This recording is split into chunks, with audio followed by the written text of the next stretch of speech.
¿Todos tienen el folletico? ¿Alguien recuerda que vimos la vez anterior?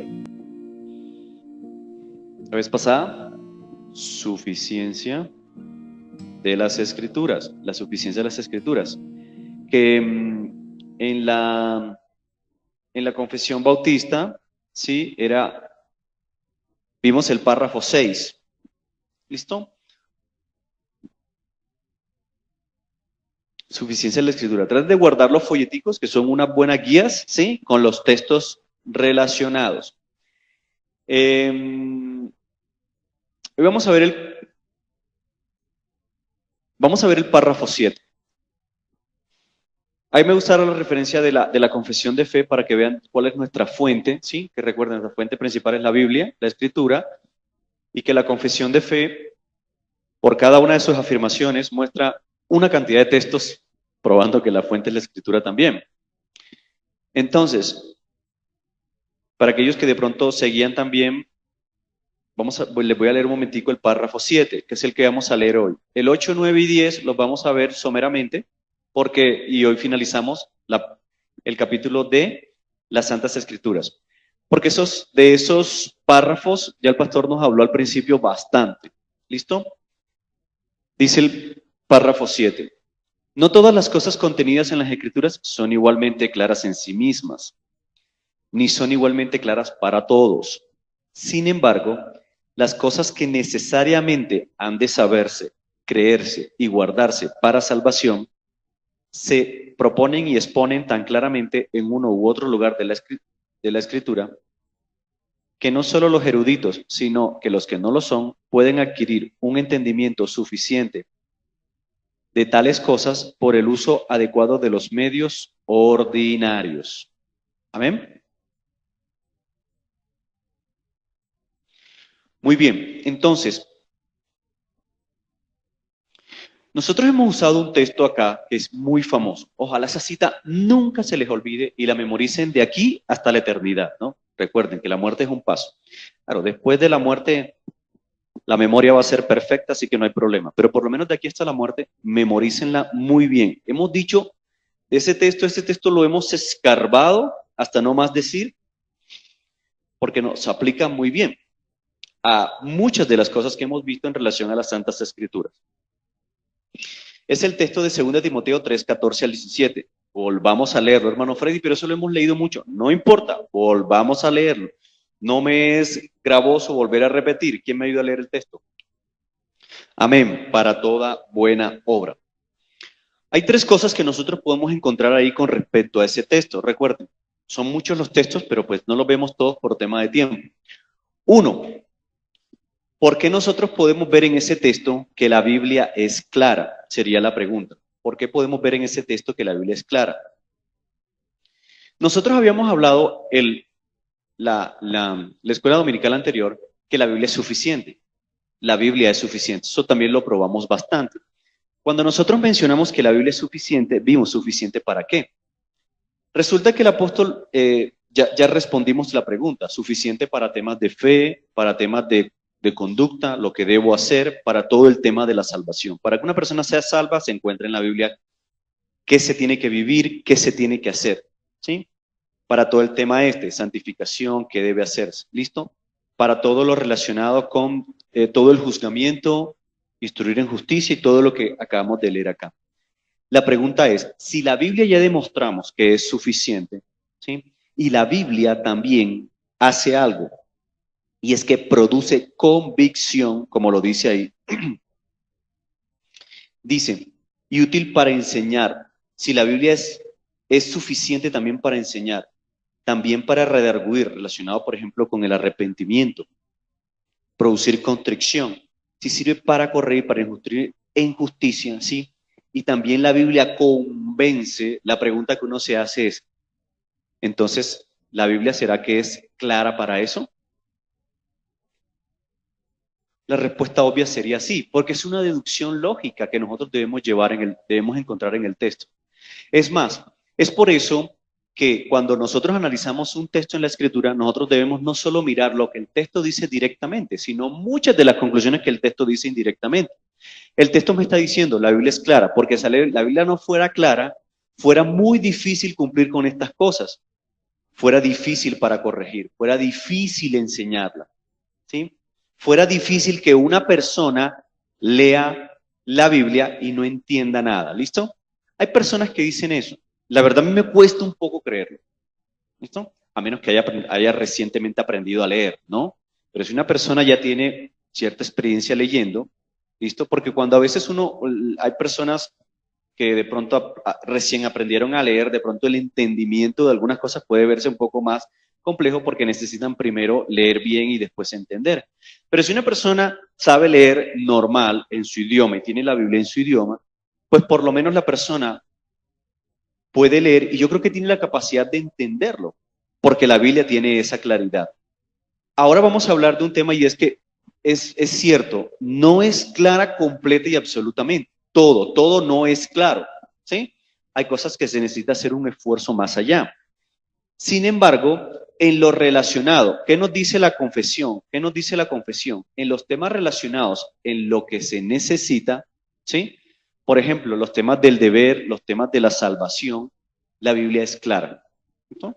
Entonces, una persona que tenga la oportunidad de leer tiene esa capacidad. Incluso la misma Biblia lo atestigua. Cuando nosotros leemos en el versículo 14, pero persiste tú en lo que has aprendido y te persuadiste. La palabra persuasión es convicción, ¿listo? Cuando una persona se persuade y se convence de algo, es obvio que lo entendió y fue claro para esa persona, ¿no?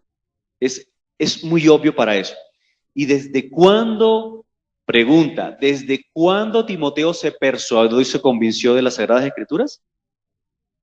Desde la niñez. Es decir, incluso para un niño que sabe leer, se le facilita el entendimiento de muchas partes de la Escritura. ¿Listo? Y eso es algo, alguna vez se los mencioné acá, me parece interesante, que alguien me quería decir, no, pero dime cómo fue la creación. Dame los detalles. Yo decía, está en Génesis, ¿no? Pero para mí eso no es suficiente. Pues es suficiente para nosotros. Yo le ponía un ejemplo. Fredicito en ese momento tenía como 6, 7 años y le decía, alguna vez yo lo ponía a leer y él me decía, dime cómo creó Dios las cosas. En el primer día hizo esto, en el segundo día hizo esto. Lo entendió. Él lo leyó y lo entendió. En el primer día que creó esto, en el segundo día esto, en el tercer, listo. Perfecto. Eso quiere decir que sí se logran entender las cosas. Eso prueba claramente que la Biblia, valga la redundancia, son claras. Entonces, las cuales te pueden hacer sabio para la salvación por la fe que es en Cristo Jesús. Segundo punto, se presupone la claridad por la capacidad de producir convicción. Bueno, eso ya se los había mencionado. Si la Biblia produce convicción, la persona debe tenerlo claro antes. Es por eso que una de las labores del Espíritu Santo es esa, producir convicción en el corazón de las personas. ¿De qué convence el Espíritu Santo? Recordemos un momentito. De pecado. De pecado, de justicia y juicio. Cuando el Espíritu Santo hace esta labor, lo primero que tienes que hacer es clarificarlo, ¿sí? Hacérselo claro a la persona. ¿Listo? Más adelante vamos a mirar textos también, un texto relacionado con eso, porque la Biblia a ella misma la Biblia se trata a sí misma como que ilumina, como que es lámpara, ¿sí? Han visto esos textos y cuando habla de eso habla de iluminación. Y cuando hablamos de iluminación no estamos hablando de cosas místicas. La palabra iluminación en la Escritura, en muchos contextos, por no decir en la mayoría, está relacionada con entendimiento. Y el entendimiento es porque fue clara las cosas. Producir convicción. Una de las cosas que hace la Escritura por medio del Espíritu Santo. Ahora, el punto es, ¿una persona que no es cristiana puede tener claras las Escrituras? Sí. La respuesta debe ser sí. Ahora, recuerden, es muy diferente el entendimiento o la clarificación que tiene un cristiano a aquel que no lo es. Es muy diferente. Eso sí tenemos que aclararlo. Porque definitivamente una persona que tiene la claridad dada por medio del Espíritu Santo y la convicción dada por el Espíritu Santo es profunda en el alma de la persona, que tiene unas implicaciones mucho más fuertes, como la convicción del pecado, como lo que significa de ahí en adelante la Biblia para esa persona, ¿sí? Y muchas de las cosas que ocurren en alguien que es cristiano, por lo menos en el nuevo nacimiento y lo que experimenta en su vida de ahí en adelante. Ahora, en una persona que no es cristiana, en una persona, ¿puede ser clara las escrituras para ellos? Sí. No va a tener la misma profundidad que tendría un cristiano, pero la respuesta es sí, pueden ser claras las escrituras. ¿Qué es lo que tiene que hacer una persona para ser salva? ¿Qué tendríamos que decirle a una persona para que sea salva? ¿Cómo? Cree en Jesucristo. Entonces la persona, si es una persona que es crítica, ¿sí? Es una persona tiene, es una persona que está acostumbrada a pensar lo básico, lo primero que va a preguntar es, ¿qué debo creer? ¿Listo? Entonces nosotros como buenos evangelistas les vamos a decir, debes creer ¿en qué debe creer? No escuché. En Cristo. Sí, ahora, ¿qué debo creer de Cristo? Hijo de Dios, se encarnó, murió, ¿cierto?, por los pecados de su pueblo, que yo debo creer en eso, que Él me reemplazó en una cruz, que Él me regala las buenas obras, y la lista puede ser larga y puede ser amplia, pero el Evangelio en ese sentido es sencillo. ¿Listo? Es por eso que es claro. La claridad se afirma en otros textos de la propia Escritura. Esa es la siguiente aseveración, ¿sí?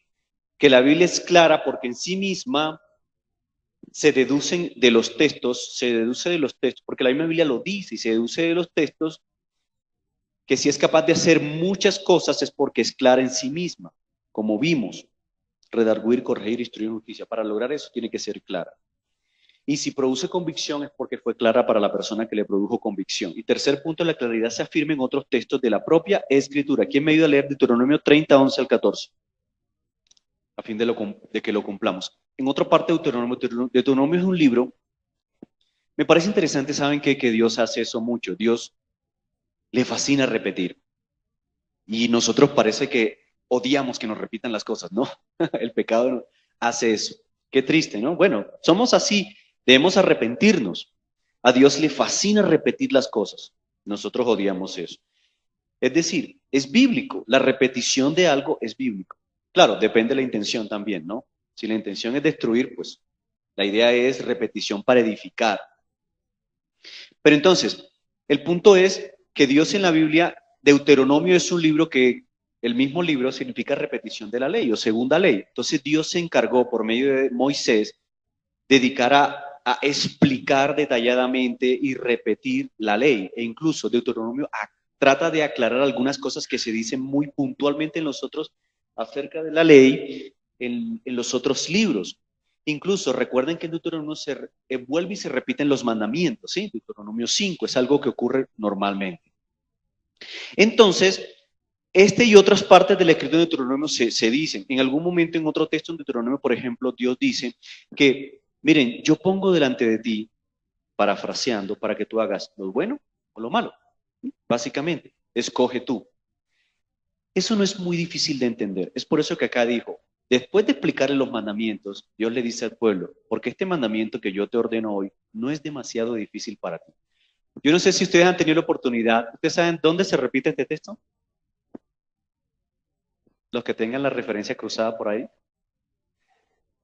Deuteronomio 30, 11 al 14. Bueno, por lo menos identifiquemos el libro donde se repite. Romanos. Se repite en Romanos y se repite en relación con el Evangelio. Este mandamiento que yo te ordeno hoy no es demasiado difícil para ti, ni está lejos. No está en el cielo para que le digas quién subirá por nosotros al cielo y nos los traerá o lo hará oír para que lo cumplamos. Es decir, no está allá arriba, no está lejos, como para que tengas que mandar a alguien a buscarlo, a que lo entienda y después venga y te lo diga y te lo explique. No, Moisés se lo explicó al pueblo ahí directamente y se lo detallaba. Ni está al otro lado del mar para que digas quién pasará por nosotros al mar para que nos lo traiga y nos los haga oír a fin de que lo cumplamos. Es interesante que una repetición en el libro de Romanos es una manera de decir, no está en el cielo para que digas quién subirá a nosotros al cielo. Dios le hablaba directamente a Moisés y Moisés se lo daba al pueblo. ¿Y Dios qué hizo en el Nuevo Testamento para darles el mandamiento al pueblo? ¿A quién mandó? A nadie, vino él mismo. Vino él mismo. En Romanos, Pablo está tratando de decir también, mira, esto no está lejos, porque yo mismo vine y se los dije. ¿Cómo vino el mismo Dios? Por medio de Jesús. Yo mismo vine y se los dije, no está lejos. Digamos que a Dios no le tocó venir, pero Dios complacido vino, ¿no? Y cumplió con su labor acá en la tierra. Yo vine y se los dije. Y así como ¿sí? Está diciendo, no es muy difícil. Acá en el Nuevo Testamento me parece interesante que Pablo este texto lo relaciona también a la fe y al Evangelio. El Evangelio es sencillo, lo único que tienes que hacer es creerlo. ¿Listo?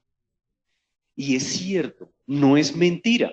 Dios no es tonto. Dios está diciendo, no es difícil, es sencillo, solo tienes que creer, no tienes que hacer otra cosa. ¿Ya? Y en verdad es así. La realidad plantea que el problema somos nosotros. El problema somos nosotros, que no queremos creer. ¿Sí? No es una imposibilidad de como si yo no pudiera levantar, una imposibilidad física. Es una imposibilidad moral. No queremos creer. Ese es el problema. El problema no está en el mandamiento, ni en el evangelio, ni en el mensaje. El problema está en nosotros. Pero que el mandamiento y el evangelio es claro, lo es. ¿Listo? Esa es la conclusión a la que llegamos. Como este texto, los otros Deuteronomio, y lo que se está probando con estos textos es que la Biblia misma dice que ella es clara. El otro texto, Proverbios 6, 22 y 23. ¿Quién me ayuda? Amén, gloria a Dios.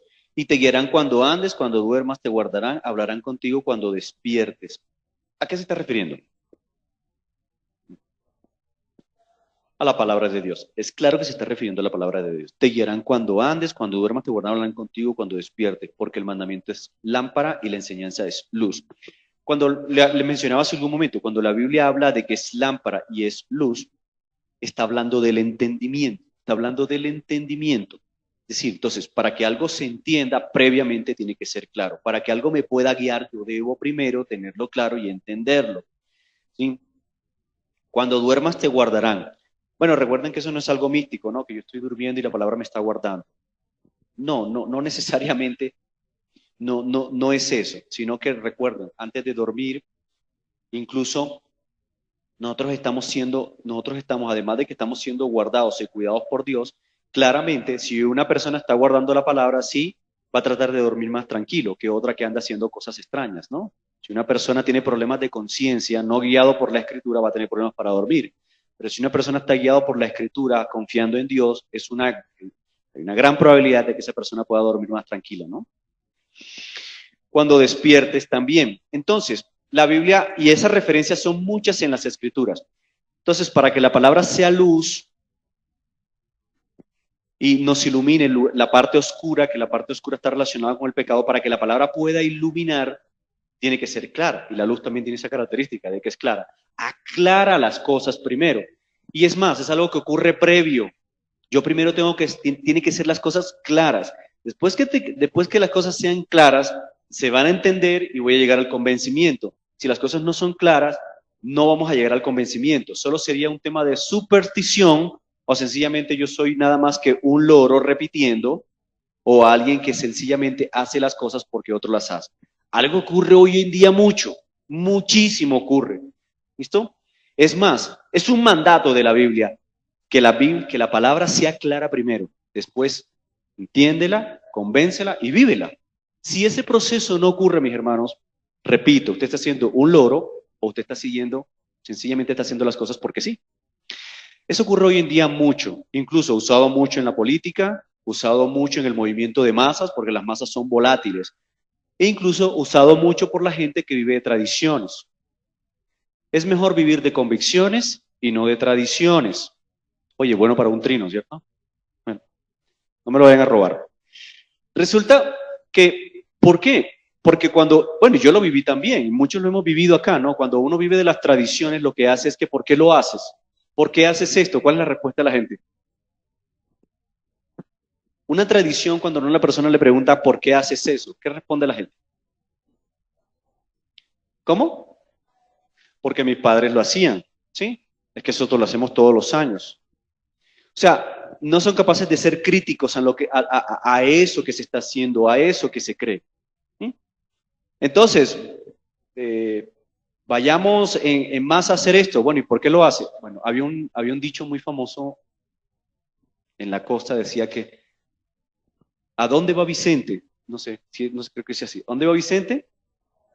A dónde va toda la gente, ¿sí? Obviamente porque ellos no pasaron por el proceso inicial de ser claro en lo que está ocurriendo. Pero ¿por qué se hace eso? No, lastimosamente creo que si empezáramos, si muchas de las personas en Colombia, bueno, y en el mundo entero también, empezáramos a vivir de esta forma, empezáramos críticas ante las situaciones, uno empezara a decir, bueno, en verdad, yo hago las cosas más por convicción, ¿no? Que por otra razón. Entonces, y ahí el tema de la claridad, y por eso es que es lámpara, uno de los propósitos, su claridad. Continuemos. Si hasta ahí tienen alguna pregunta, me avisan. La Biblia no es igualmente clara en todas sus partes. Esto también eso es cierto, no lo vamos a negar. ¿No? No es una realidad que no negamos, pero tampoco vamos a darle un absoluto, es decir, la Biblia no se entiende nada. Por eso que es muy difícil para mí, particularmente, aceptar cuando una persona me dice, es que yo ya me leí toda la Biblia y no entendí nada. Espérate un momentico. O sea, tampoco así. No, para mí eso es una exageración, puede ser un problema. ¿Listo? Hermano Freddy, lo que pasa es que yo me leí el Apocalipsis y eso para mí es jeroglífico. Bueno, mi hermano, te entiendo. Sí, te entiendo, pero supongo que algo del Apocalipsis entendiste. Resulta que Subel Muchele, un pastor que yo admiro mucho, él decía, bueno, él tiene una anécdota que se encontró a alguien y un hermano que estaba por allá sentado y otros que acaban de salir de un seminario, él estaba leyendo el Apocalipsis y ellos se impresionaron. Él le decía, ¿pero entiendes el Apocalipsis? Sí, sí, lo entiendo. Ah, ¿me lo puedes explicar? Claro, que al final los cristianos ganamos. Vea, la mejor conclusión que pudo dar, que al final Dios es el que gana. Y es cierto, todos esos dragones, demonios y todo lo que se expresa en el Apocalipsis, al final la conclusión es que Dios gana. La mejor conclusión. ¿Y saben por qué? Porque realmente el libro del Apocalipsis, uno de sus propósitos es producir consuelo. Uno de los grandes propósitos del libro del Apocalipsis es producir consuelo. Bueno, Freddy, es que hay cosas que yo no entiendo. Estaba leyendo el libro de Ezequiel, no sé, da unas descripciones de unos carros con unas ruedas. Yo no sé qué significa eso. Tranquilo, mi hermano. Hablemos. Si de pronto yo sé algo y trato de mostrarle, le mostramos. Eso prueba de que es importante la ayuda en la iglesia, los ministerios, ¿cierto? Pero si usted lee un texto relacionado con los evangelios, de Cristo es muy explícito, más sencillo de lo posible, el evangelio de Juan. No me pueden decir de que esos temas no son más sencillos, ¿sí? Son más claros de entender. Entonces es un poco difícil cuando alguien a mí me dice, y más si no es cristiano, la verdad yo noto siempre en eso un tono más de escepticismo o de en desacuerdo de la escritura o que no quiere creer, más que el deseo de intentarlo. Entonces, ¿quién me ayuda a leer, por favor, 2 de Pedro 3, 15 al 16?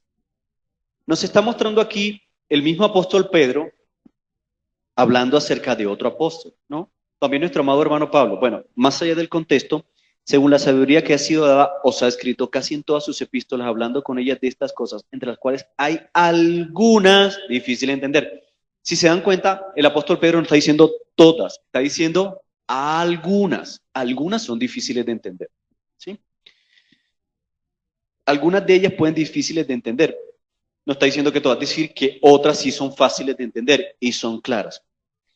Pero resulta que Pablo también está diciendo algo interesante y es algo que ocurre y hoy en día nosotros somos testigos de eso.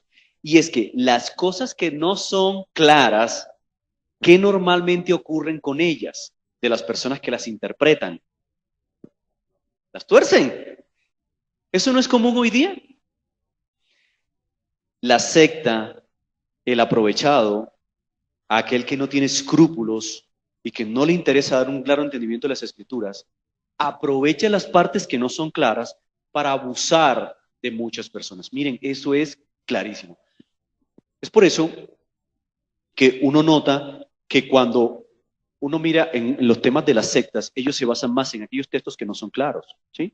O sencillamente no aprovechan y reúnen varios textos, solo se quedan con uno solo. Y eso termina siendo un gran problema. Ejemplos, pues muchísimos, en donde existe ese tipo de torcimiento de las escrituras. Hay un ejemplo muy claro, bueno, se los iba a mostrar más adelante, que de pronto también aplica para otro tema. Pero, por ejemplo, hay otro tema, otro texto que se me viene a la memoria, si alguien se acuerda exactamente, pero sé que está en Hebreos, en donde muestra como si Satanás hubiese sido ya destruido, ¿sí? Y Satanás fue destruido. Entonces, por ejemplo, alguna vez hablando con alguien que era de esta secta de los Creciendo en Gracia, él me decía, mira, aquí dice que Satanás fue destruido. Entonces yo le mostraba, trataba de mostrarle otros textos de la Escritura donde decía que Satanás estaba activo, claramente. Pero entonces me di cuenta de que a veces tiene que ver también con la traducción, ¿no? Después le mostraba otro texto como el libro de las Américas donde decía, mira, la palabra literalmente no es destruido, es anulado. Igual la persona no me lo aceptaba porque se quedaba solo con ese texto. Claramente eso era un problema, ¿listo? Porque si ese texto que no era tan claro, y yo le mostraba a otros que sí eran más claros, si esa persona se quedaba con eso, se cumple perfectamente lo que está diciendo Pedro acá, que los indoctos y los inconstantes tuercen. Recuerden algo, indocto, aquella persona que si bien no conoce mucho, no sabe mucho de los temas, tampoco tiene la intención de crecer en conocimiento. Y los inconstantes, recuerden, estos dos tipos de características en estas personas es lo que ocurre. Son personas de que no les interesa mucho el estudio profundo de las escrituras y también tienen una característica, no son constantes en la fe. Una persona que va de un lado para otro y además de eso también puede beber de diferentes fuentes. Entonces, tengamos esto presente porque la misma Biblia ella misma dice de que no todas las cosas son claras. Pero ¿saben qué? Esto también es un apoyo para los ministerios en la iglesia, ¿no? Que son necesarios. Ahora hablamos un poquito también de ese tema. Listo. Y la Biblia no es igualmente clara para todos. Es diferente a lo que vimos ahora hace un momento. Si bien la Biblia no es igualmente clara en todas sus partes, hay partes que son un poco más complejas de entender, la Biblia no es igualmente clara para todos, clara para todos. ¿Qué quiere decir esto? El texto que de 2 Timoteo 3:14 le dice, bueno, ya tuvimos la oportunidad de leer. Si ustedes analizan en el texto, en ese texto habla de dos tipos de personas, por lo menos se está mencionando dos tipos de personas ahí. ¿Cuáles son? Les ayudo. Uno está en el versículo 17 y otro está en el versículo 15. Dos tipos de personas. Hombre de Dios, muy bien. Él en el 17 y en el 15, ¿cuál? ¿Cómo? Niño, ¿sí? Pues el sabio es lo que llega a ser a través de las escrituras. Dice, hombre de Dios y los niños. El niño refiriéndose claramente a Timoteo de que él desde niño está aprendiendo las escrituras y a través de los años él se persuadió. Quiere decir que aprendió desde niño y toda su vida estuvo inmerso en las escrituras, pero también habla del hombre sabio, del hombre de Dios. La pregunta uno que empieza a notar aquí es que el mismo texto nos muestra dos tipos de personas que son claramente diferentes. Un niño y un hombre de Dios, no podemos equipararlos, ¿no? Son diferentes. Nosotros ya habíamos hablado un poco acá que cuando la Biblia habla de hombre de Dios, en este versículo, no podemos asociarlo a cualquier cristiano. No podemos asociarlo. ¿Por qué? Y también tenemos que pensar en el contexto de Timoteo, en el contexto de la carta de Timoteo. La carta de Timoteo, cuando uno analiza las cartas, de pronto que acá el pastor Jason y mi persona hemos tenido la oportunidad de estudiar un poquitico estas cartas, nos hemos dado cuenta que tienen un propósito. ¿Cuál es el propósito de las cartas a Timoteo? ¿Alguien se acuerda? ¿Alguien tiene una idea? Son eminentes, ¿no? Son eminentemente pastorales. Es uno de los propósitos principales, ¿no? No quiere decir que no les sirva a los cristianos, no, pero hay un propósito particular.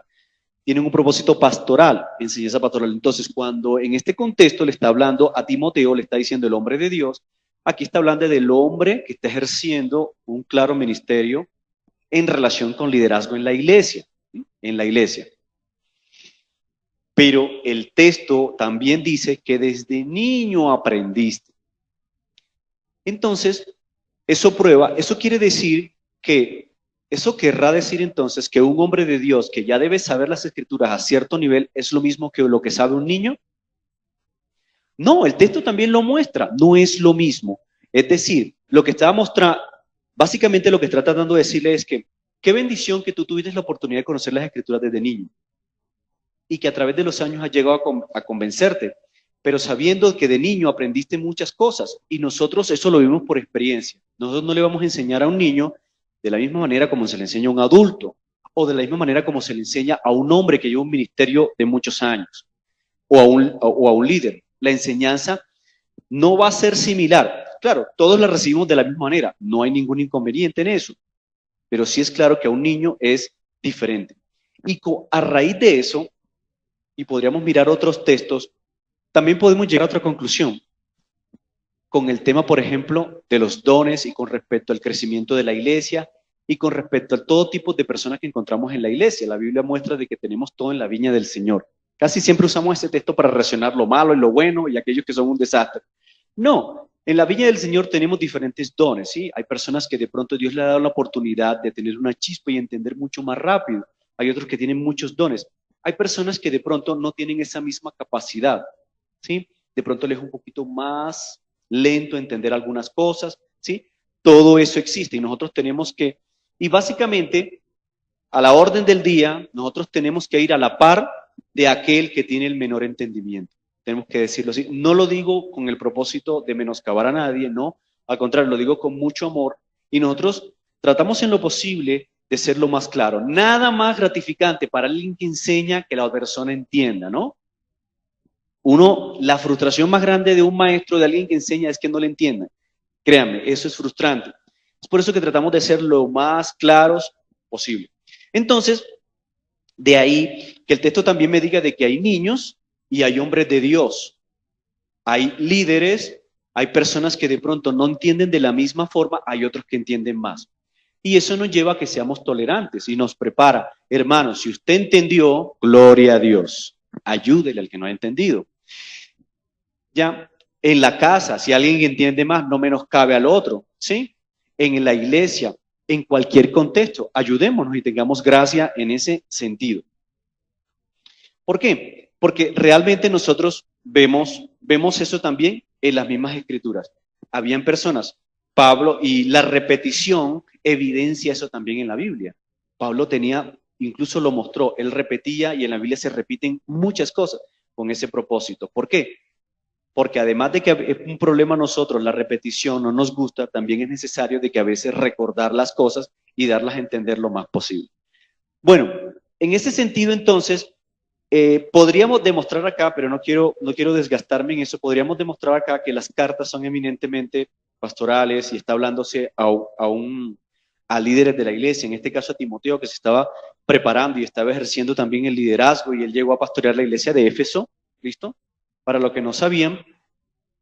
Pero entonces es importante saber que prepara y la Biblia no es clara para todos, no en el sentido de que la Biblia no sea clara en sí misma, no, sino en el sentido de que hay personas, y Dios en su soberana voluntad ha decidido hacer eso, hay personas que de pronto que les sea clara las escrituras es un poco más lento que con otras, ¿listo? Eso es lo que se intenta decir en esa parte y la misma Biblia apoya eso. No es. Pero no se puede convertir en una excusa, ¿no? No se puede convertir en una excusa para decir, que como yo no es claro para mí, yo no entiendo a mi hermano, entonces yo no voy a hacer eso. No, hermano, tranquilo, entendamos. Muy bien. El otro tema.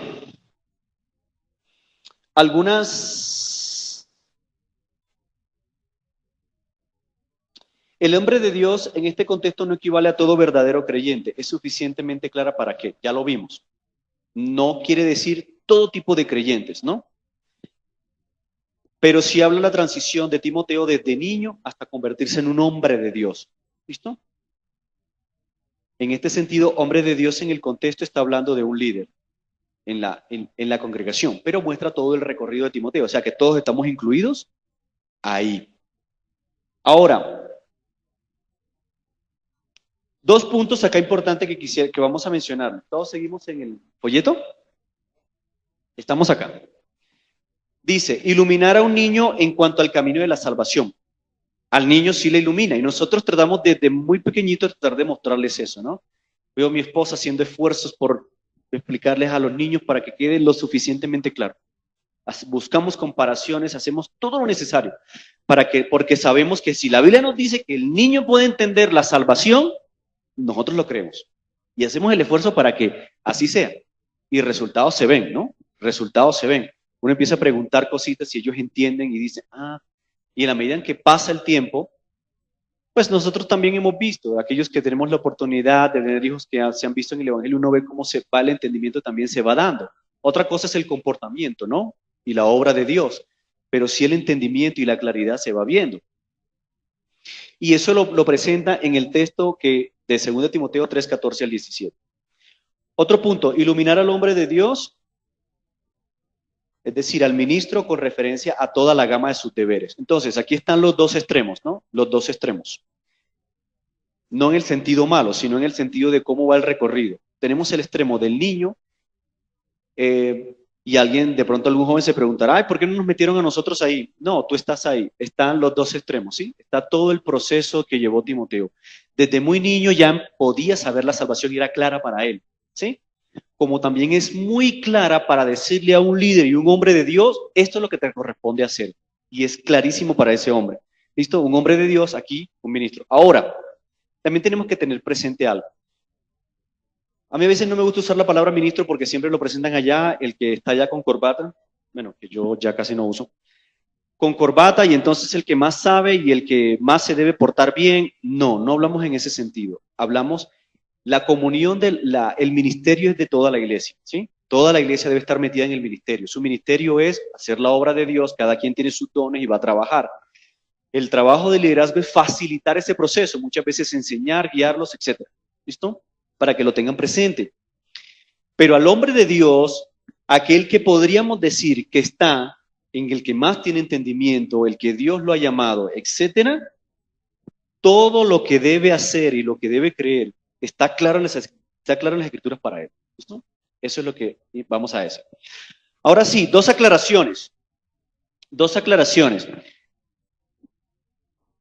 Me ayuden a buscar, por favor, Hechos 8:30 al 31 y otro que busque Efesios 4:11 al 3. Vamos a leerlos. La suficiencia y claridad de las escrituras no niegan la necesidad del ministerio de la iglesia. ¿Qué estamos queriendo decir con eso? Que hay personas, y eso es algo que también ocurre, no, yo no necesito, hermano, yo no necesito, y algunos se atreven a decir, yo no necesito seguir a Cristo. Yo no necesito seguir ningún pastor ni a ninguna iglesia. Yo sigo a Cristo. Y tengo la Biblia y yo continúo. Cuidado con esos extremos, ¿no? O no, como la Biblia en Hebreos 8 me dice que Él nos enseñará a cada uno de nosotros, pues yo para qué necesito ir a que me enseñen. Yo puedo yo solito. Cuidado con ese espíritu individualista, ¿no? ¿Alguien lo tiene? Hechos 8:30 al 31. Muy bien. ¿Recuerdan cuál es el contexto de ese? Felipe y el etíope. Se encuentra un etíope y en ese momento la pregunta se entiende es lo que es, pero ¿quién si alguien no me enseña? La Biblia está diciendo, el ministerio de la iglesia se necesita. Hay personas, como lo hemos hablado muy claramente, hay personas en la congregación que de pronto tienen un poquito más de luz que otras y un poquito más del entendimiento desarrollado. No por ellos mismos, para que se jacten, no, porque Dios ha sido misericordioso y les ha dado eso. No es pura gracia. Entonces, en esa gracia, Él le va a enseñar a los otros. ¿Ya? Dios se ha decidido en su soberanía hacerlo así. Eso hace incluso que tengamos más comunión y nos acerquemos más, como lo hacemos los domingos. Entonces, a raíz de eso, esta suficiencia y claridad de las Escrituras no niega que se necesite el ministerio de la enseñanza en la congregación. Al contrario, lo refuerza. Es necesario. ¿Quién tiene Efesios 4:11 al 3? Amén. Si ven el objetivo, llegar a la estatura de Cristo, todos podamos cumplir con el ministerio de la iglesia. Si una persona viene acá, si una persona de pronto su ministerio, por muy sencillo y humilde, sea barrer, ¿listo? ¿Será que esa persona necesita instrucción para ejercer su ministerio? Cierto que sí, ¿eh? De pronto, si no necesariamente enseñarle a cómo barrer, no hablando, sino los principios que rodean eso, ¿no? Que de pronto que lo haga con amor, que lo haga bien para Dios, porque si lo hace a medias, si lo hace de forma mediocre, pueda que le esté faltando, ¿cierto? No lo esté haciendo para la gloria de Dios, que de pronto cuando esté barriendo, ¿sí? Golpee los pies de los hermanos. No, espérate, ¿sí? Hay principios, por muy sencillo que sea lo que se esté haciendo. Pero el texto también nos está mostrando que Dios a uno, hay unos pastores y maestros, hay profetas, hay diferentes oficios en la iglesia. Algunos ya no están, otros continúan porque son importantes para nuestra época. Y eso prueba de que era necesario y así Dios lo estableció. Es decir, con mucha más razón, aun cuando la Biblia es suficiente y es clara en lo necesario, es necesario también el ministerio de la iglesia. Se puede hablar de una necesidad general y práctica del ministerio de la enseñanza. Eso es obvio, ¿no? Entonces, ¿por qué? Porque es práctico. Aquí venimos todos los domingos. Ahora, por nuestra necedad también y nuestro pecado, ¿no? Porque definitivamente también ocurre. Pasan los 6 días de la semana y nadie coge la Biblia, nadie la lee, nadie hace una estudiadita de un tema, ¿sí? Es posible que también ocurra. Y si eso ocurre, la pregunta que hacemos es, ¿será también necesario a raíz del pecado? Claro, hay que ser claro, la Biblia tiene que expresarse claramente, porque muchas veces eso, hay mucho descuido en la iglesia y el domingo es un buen momento para hacerlo. Eso no quiere decir que no se va a hacer de lunes a sábado, ¿no? Tenemos que sacar espacios para Dios. Bueno, unas conclusiones que de pronto queremos mostrarles. La centralidad de las Escrituras en la orientación cristiana. ¿Por qué? Bueno, de esto ya hemos hablado un poco. Es una guía suficiente y clara para la totalidad de la voluntad de los mandamientos de Dios para con nosotros. Nos capacita para que podamos ordenar nuestras vidas de una manera sabia y que agrade a Dios y que lo glorifique, definitivamente. Hay una orientación, la centralidad de las Escrituras en la orientación cristiana. Nosotros en las Escrituras, por el tema de que la Biblia es suficiente y clara, lo necesitamos, definitivamente, eso nos va a orientar en nuestra vida cristiana en el día a día. Por eso debemos ir a ella constantemente. La perfección de la Biblia, recuerden, cuando hablamos de perfección, nosotros hablamos de diferentes cosas, ¿no? Pero una importante, la inerrancia de las Escrituras, es decir, la Biblia no contiene errores, no se equivoca. Por eso decimos que es perfecta, porque es la voz de Dios escrita. La perfección de la Biblia elimina todo cinismo respecto a la interpretación correcta de las Escrituras. ¿Alguna vez han escuchado a alguna persona decir, esa es tu interpretación? ¿Alguna vez han escuchado esa expresión? Muchísimas veces, ¿no? Miren, nosotros a veces vemos diferencias. Cuando uno empieza a estudiar un poquito la Biblia y cosas, uno ve diferencias en algunas perspectivas, ¿no? O de pronto en algunos puntos, pero normalmente esos puntos no son medulares, ¿sí? Pero sin embargo, en algunas opiniones vemos, por ejemplo, algunas diferencias en cuanto a las aplicaciones. Puede pasar eso, pero la interpretación sigue siendo una sola. Si usted, en un texto de la Escritura, la interpretación siempre va a ser una sola. Téngase su presente. En un texto de la Biblia no puede tener más de una interpretación, porque donde eso ocurra, le damos vía libre o estamos dando el permiso a lo que está ocurriendo hoy día, las sectas y toda esa cantidad de cosas, ¿no? Entonces, porque es una sola, pero sí podemos ver que hay diferentes aplicaciones. Las aplicaciones del texto sí pueden ser muchas. Y eso lo vemos porque eso es que cuando hay predicaciones y hablamos, vemos diferentes aplicaciones del texto como lo hemos visto.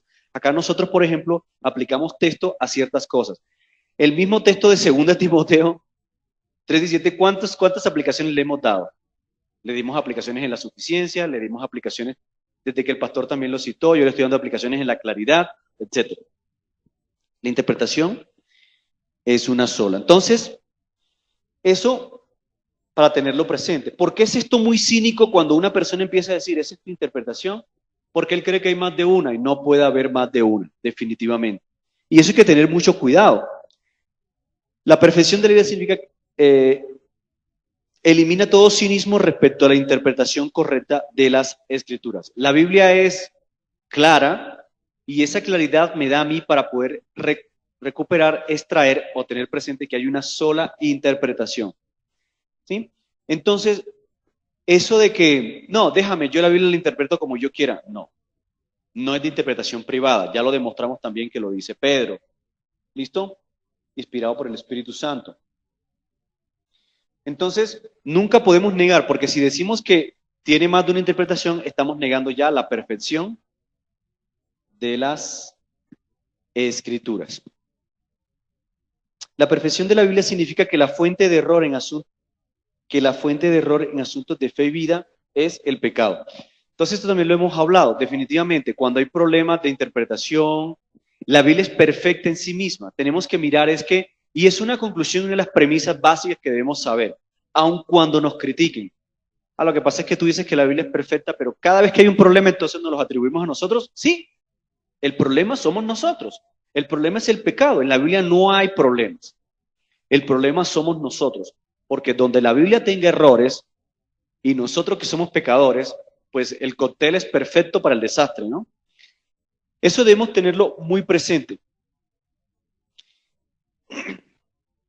Miren, dicen, entonces si nosotros no hubiésemos caído, ¿qué? No, si no hubiésemos caído, no seremos culpables de ignorancia y de todos los pecados que tenemos hoy día y practicáramos bien lo que Dios nos dijera. Pero estamos en el escenario en donde nosotros somos pecadores. Y en ese escenario de pecadores, definitivamente, es un escenario en donde la Biblia, si bien es clara, necesitamos ayuda y debemos pedirle a Dios su ayuda para que nos oriente a vivirla y a tenerla clara en las interpretaciones. En la interpretación. Ok. La suficiencia y la claridad de las Escrituras deben ser las presuposiciones con que hacemos frente a toda cuestión de fe y vida. Presuposiciones claras. Dios habló, ya lo hemos mencionado acá, que son como cosas establecidas, lo que se llaman los axiomas de la fe, es decir, cosas que son así y nunca van a cambiar. Dios ha hablado, ¿sí? La Biblia no se equivoca, la Biblia es inerrante, la Biblia es infalible, son presuposiciones claras que siempre debemos de tener presente.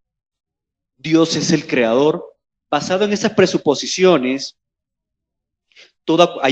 a partir de eso enfrentamos toda cuestión de fe, ¿sí?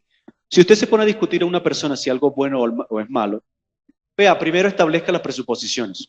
Alguna vez un compañero de trabajo me dijo, bueno, Freddy, vamos a ver, ¿por qué no hablamos de países como Holanda, países como Suecia, donde se vive estable una vida, no se viven los desastres que se vive aquí en Colombia? Y ellos hoy en día no necesitan la Biblia. La primera pregunta que le dije yo es, bueno, vamos a definir qué es lo bueno y lo malo. Porque si no definimos qué es lo bueno y lo malo, pues va a ser el debate va a ser eterno. ¿Sí? Como ocurre hoy en día mucho. ¿Por qué? Porque son presuposiciones. ¿Cómo tú defines lo bueno y lo malo? Bueno, lo que dice la sociedad, de pronto lo que me enseñaron mis papás, pues vamos a diferir demasiado en eso. Pero si definimos en una presuposición de que la Biblia es la autoridad absoluta de lo bueno y lo malo, la cosa cambia completamente, ¿no les parece? Definitivamente cambia automáticamente. Entonces, podría citarle muchísimas presuposiciones que nosotros hemos visto acá, ¿sí? Y son bastantes. Son los axiomas y muchos de esos son los fundamentos de nuestra fe, ¿no? Donde nosotros estamos montados. Si nosotros estamos montados en esos fundamentos, de ahí para arriba lo que se construya, ¿sí? En toda cuestión de fe y vida, va a tener el mejor fundamento. Porque si no, va a ser como aquel montado sobre la arena que se tambalea y hay un problema. Entonces, por eso es que creemos también que la Biblia es sólida en eso. ¿Listo? Hasta ahí terminamos el tema de la claridad. Quería mostrarles al final los últimos 3 párrafos de los que hemos hablado de sola manera de repaso. A menos que alguien tenga alguna pregunta, donde dice que la Biblia no es igualmente clara para todos. Bueno, cuando empezamos a explicar un poco el tema al principio, yo decía algo. Hay una diferencia entre la claridad para aquel creyente y aquel que no lo es, ¿no? La Biblia, su principal propósito de la Escritura, el principal propósito son los creyentes, ¿listo? Y nosotros, recuerden, aquel principio del modelo, ¿sí? Frente al resto, ¿no? El modelo frente al resto. Es para creyentes porque el creyente es el modelo, pero es un reflejo también para toda la humanidad. Pero si bien la confesión hace el mismo ejercicio, para creyentes, hace el mismo ejercicio, también es implícito y podemos decir que se está refiriendo a toda la humanidad. ¿Por qué? Porque la Biblia es clara la Biblia en lo necesario es clara para toda la humanidad. Pero sí hay una diferencia entre la claridad para el cristiano y para el que no lo es. Sí tenemos que diferenciarla, porque para el cristiano la claridad está permeada y ayudada por el Espíritu Santo, ¿sí? Mientras que para el otro no. Entonces, la respuesta es sí, es implícito claramente para los no creyentes, pero hay una diferencia en cuanto a en cómo se asimila la claridad para ambos tipos de personas. Ok. Inerrancia. ¿Inerrancia? Ah, ok. Ah, bueno, sí. Digamos que, listo, sí, podemos aclararlo. Fe, convencimiento, conjunto de doctrinas, vida. Pues sí, normalmente nosotros hablamos los deberes, todas las áreas de la sociedad en la vida. Sí. Digamos que ahí quise acotarlo un poco, quise reducir un poco el texto, pero listo, sí, claro. Todas las áreas de la vida en cuanto a fe, conducta. Como habíamos hablado en la suficiencia, no es omnisuficiente, ¿no? Es decir, no le va a enseñar a un chef a cómo hacer un plato de comida, no. Pero sí los principios de fe, de conducta que rodean todo ese proceso. Listo. Bien. Bueno, los 3 párrafos, no sé si me da tiempo. ¿Otra pregunta? Entonces voy a leerlos rápido, si de pronto no hay otra pregunta. Párrafo 8 de la confesión. Voy a leerlo. El Antiguo Testamento en hebreo, que era el idioma nativo del pueblo de Dios antiguamente, y el Nuevo Testamento en griego, que en el tiempo en que fue escrito era el idioma más generalmente conocido entre las naciones, siendo inspirados inmediatamente por Dios y mantenidos puros a lo largo de todos los tiempos por su especial cuidado y providencia, son, por tanto, auténticos. Ya hablamos de ese tema, Antiguo Testamento y Nuevo, y ya mencionamos Nuevo Testamento en griego y el anterior en hebreo. Va a hablar un poquito del idioma, no voy a profundizar tanto. Son auténticos, ya hablamos de la autenticidad, de tal forma que en toda controversia religiosa, la iglesia debe pelear a ellos en última instancia. ¿Listo? La Biblia es el último recurso, es el absoluto recurso. Debido a que estos idiomas originales no son conocidos por todo el pueblo de Dios, que tiene derecho a las escrituras e interés de las mismas, y se les manda a leerlas y escudriñarlas en el temor de Dios, se sigue que han de traducirse a la lengua vulgar, es decir, común, de toda nación a la que sean llevadas, para que morando abundantemente la palabra de Dios en todos, puedan adorarle de manera aceptable y para que por la paciencia y consolación de las Escrituras tengan esperanza. Miren, aquí muchas cosas de estas ya le hemos hablado. ¿En qué quiero hacer énfasis? Resulta que hoy en día los judíos tienen una posición de que ellos estudian el idioma hebreo original, ¿sí? Ellos insisten en que el idioma santo es el idioma santo de Dios y el que se debe tratar de hablar y explicar y todos deberían hacerlo. No, nosotros decimos no. ¿Por qué decimos que no? Porque si bien fue que el hebreo, además de convertirse en una lengua muerta, es importante que nosotros sepamos, de todo lo que leí, quiero resaltar esto, y es que Jesucristo mismo, los apóstoles, nosotros le habíamos dicho, Jesucristo habló en el idioma famoso de la época, ¿recuerdan cuál era? El griego. En el Antiguo Testamento era en hebreo.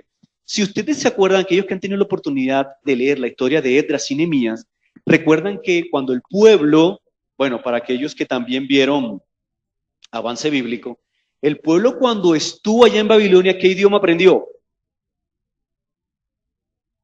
Arameo. Y el pueblo vuelve a la tierra nuevamente en la restauración. ¿Y qué habla el pueblo ahora? Arameo. Cuando el pueblo habla arameo, en este momento, resulta que la Biblia todavía seguía siendo escrita ¿en dónde? En hebreo. ¿Qué le tocó hacer a Esdras? ¿Se acuerdan de la historia? Traducirles. Se cree que fue uno de los primeros episodios del inicio o de la creación de la hermenéutica. Muchos lo citamos para ver que ya empezó la hermenéutica. Entonces, ahí se prueba de que en el idioma que hablaban ellos, eso no fue un obstáculo. Eso no fue un obstáculo para Esdras ni para Dios. Esdras les dijo, tranquilos, yo también sé arameo. Era un estudioso de las escrituras Esdras y él sabía el hebreo y los tradujo, le tradujo él. Desde ahí en adelante, eso siguió ocurriendo.